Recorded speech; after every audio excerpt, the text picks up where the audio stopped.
నా పేరు పెద్దగోని రమేష్ గౌడ్, మునుగోడు నియోజకవర్గ యువజన కాంగ్రెస్ అధ్యక్షుడిని. మొదటగా ఈ బిగ్ టీవీ యాజమాన్యానికి, బిగ్ టీవీ ప్రేక్షకులకు నూతన సంవత్సర మరియు సంక్రాంతి శుభాకాంక్షలు తెలియజేసుకుంటున్నాను. గత ప్రభుత్వం రాబందుల పాలన, రాక్షస పాలన, అరాచక పాలన. ఇప్పుడున్న కాంగ్రెస్ ప్రభుత్వం ప్రజాపాలన. ప్రజలే పరిపాలించుకునే పరిస్థితి. ప్రజలే ఏ విధంగా ముందుకు నడిపించాలని తీర్పు చెప్పే పరిస్థితి.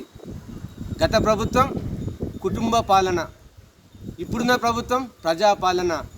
కేసీఆర్ ప్రభుత్వానికి, రేవంత్ రెడ్డి ప్రభుత్వానికి తేడా ఇదే. ఈ ప్రజలు సరైన తీర్పు ఇచ్చినారు.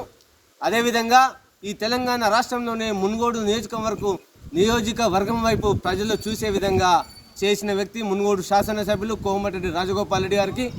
మద్యం దుకాణాలు, బెల్టు షాపులని మూసివేయాలని అన్నందుకు ఈ ప్రజలు, ఈ మునుగోడు ప్రతి గ్రామాన ప్రజలందరూ కూడా అఖిలపక్షం తీర్మానం చేస్తూ బెల్టు షాపులను మూసివేయడం జరుగుతుంది. చాలా సంతోషకరం, శుభదినం. ఇలాంటి పరిస్థితులు, మంచి వాతావరణం రాష్ట్రమంతా కూడా వస్తే రాష్ట్రంలో ప్రజలందరూ మంచిగా ఉంటారని, అన్ని కుటుంబాలు బాగుపడతాయని తెలియజేసుకుంటున్నాను. ప్రత్యేకంగా మునుగోడు శాసనసభ్యులు బెల్టు షాపులు మూసివేయాలని అన్నందుకు ప్రత్యేక ధన్యవాదాలు, కృతజ్ఞతలు తెలియజేసుకుంటున్నాము బిగ్ టీవీ వారి తరఫున.